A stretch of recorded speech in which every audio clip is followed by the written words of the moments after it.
Write down question number 4C. Speech oblique comparing oblique expansion of ideas.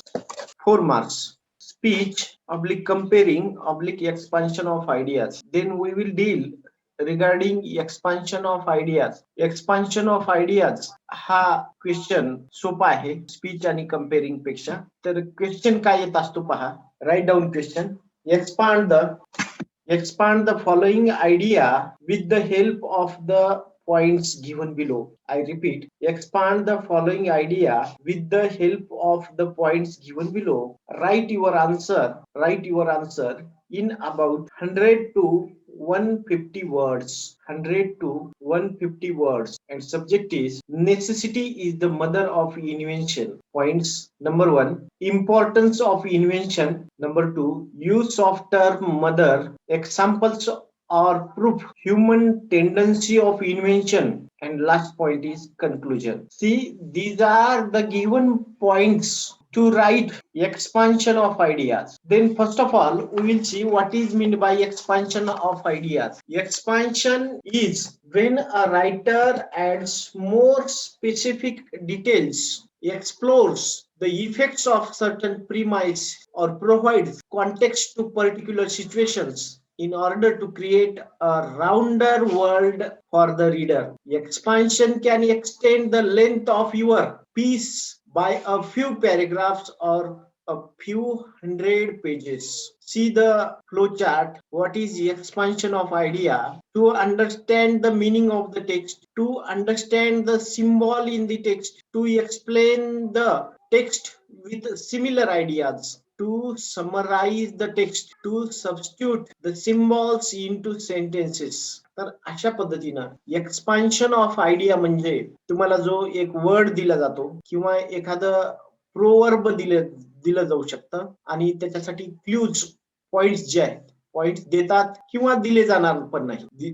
Points दिल्यानंतर फारच चांगली गोष्ट आहे. तर अशा पद्धतीनं आपल्याला एक्सपान्शन ऑफ आयडियाज या क्वेश्चन मध्ये कसं लिहायचं आहे. First of all see that expansion of idea means explanation of proverb or a thought in a way that portrays it's true essence.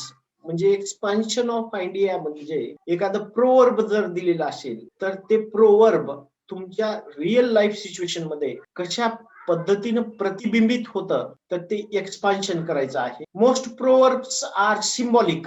काही प्रोवर्ब्स जे आहेत ते सिम्बॉलिक असतात, ते जे आहेत प्रतिकात्मक असतात. While explaining them we need to provide their exact meaning along with an appropriate context. We can also use relevant examples, similar proverbs and real life incidents to further simplify an idea.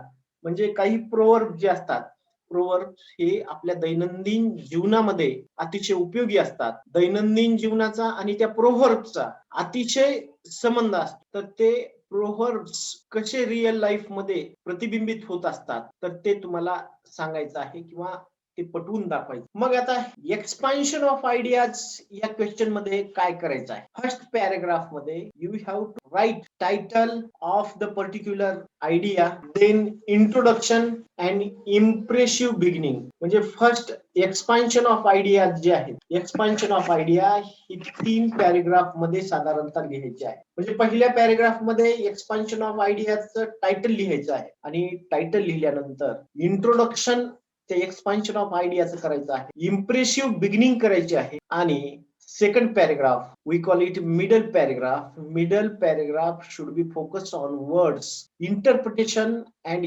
evaluation of ideas. त्या आयडियाचं जे आहे, आयडियाचं ज्याला आपण interpretation जे आहे स्पष्टीकरण करायचं आहे आणि मूल्यमापन करायचं आहे त्या आयडियाचं. Second paragraph. आणि third paragraph convincing conclusion with a proverb or quotation. आपल्याला जे कोटेशन दिलेलं आहे किंवा ते प्रोव्हर्ब दिलेलं आहे, convincing we call it appealing.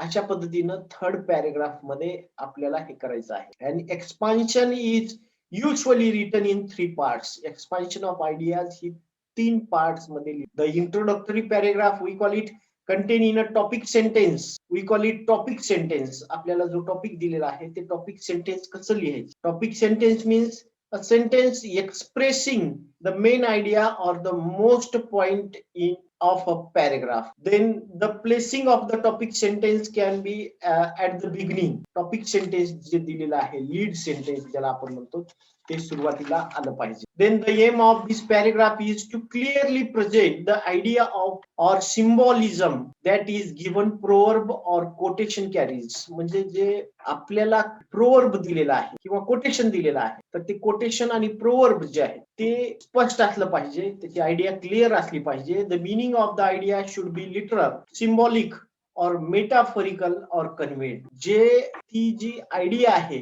तर ती आयडिया मेटाफोरिकल असली पाहिजे, लिटरल असली पाहिजे, सिम्बॉलिक असली पाहिजे, तरच तरच तरच आपल्याला ती गोष्ट लक्षात येते. The aim of this paragraph is to clearly present the idea or symbolism that the given proverb or quotation carries. म्हणजे जे कोटेशन दिलेलं आहे, जे प्रोव्हर्ब दिलेलं आहे, त्याची आयडिया ही क्लिअर असली पाहिजे. The meaning of the idea should be literal, symbolic, metaphorical, conveyed. It should be deep thought, hidden meaning behind the idea.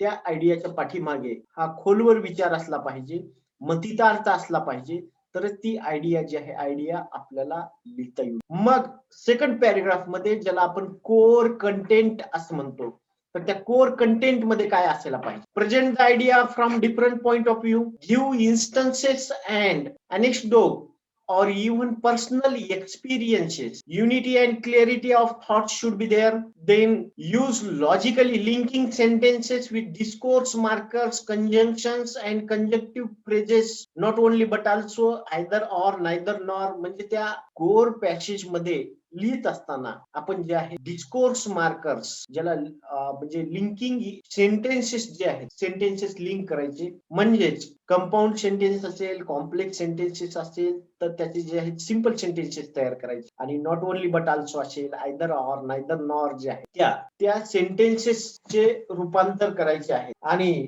त्यानंतर all the paragraphs would support the central idea. आपले paragraph जे आहेत, जे central idea जे असते त्याला support करणारे paragraph असले पाहिजे. नाहीतर मग आपल्याला जो प्रोवर्ब दिलेला आहे किंवा लीड सेंटेन्स दिलेला आहे किंवा टायटल दिलेला आहे, टायटल वेगळं आणि सेंट्रल आयडिया वेगळी असं व्हायला नको आहे. Then presentation of the principal idea should be done carefully. Presentation आणि जे प्रिन्सिपल आयडिया, जे मुख्य भावना जे आहे, मुख्य युक्ती जी आहे, व्यवस्थिशीर असली पाहिजे. Refrain from discussing too many ideas in one paragraph. म्हणजे अनेक आयडिया हे एका पॅरेग्राफ आले, एका पॅरेग्राफ मध्ये. Use appropriate language skills, proper vocabulary and correct grammar, proper idea, language skills जे आहेत, LSRW पैकी ज्या स्किल्स आहेत त्या व्यवस्थित तुम्हाला मांडता आले पाहिजे. Expand in 100 to 150 words the idea inherent in the following proverbs. म्हणजे ज्या काही प्रोवर्ब्स दिलेले आहेत तर ते प्रोवर्ब्स व्यवस्थिशीर मांडता आली पाहिजे. इन शॉर्ट म्हणजे थोडक्यामध्ये आपल्याला आपण तशा पद्धती idea, expansion of idea 3 paragraph मध्ये लिहायचे आहे. पहिला पॅरेग्राफ जो आहे टायटल बद्दल लिहायचा आहे. टायटल आणि जे आयडिया सांगितलेले आहे, आयडिया याच्याविषयी सुरुवातीला अट्रॅक्टिव्ह स्लोगन्स किंवा अट्रॅक्टिव्ह बिगिनिंग केली पाहिजे. जो कोर पॅसेज आहे, कोर कंटेंट जो आहे, मध्यवर्ती संकल्पना किंवा मधला पॅरेग्राफ जो आहे त्याच्यामध्ये डिटेल मध्ये स्वरूप लिहिलं पाहिजे. आणि third paragraph depend upon convincing, appealing असला पाहिजे. तर अशा पद्धतीनं जो आहे, अशा पद्धतीनं एक्सपान्शन ऑफ आयडियाज जे आहेत, आयडियाज असली पाहिजे. There is one question, charity begins at home, I donation is the best donation.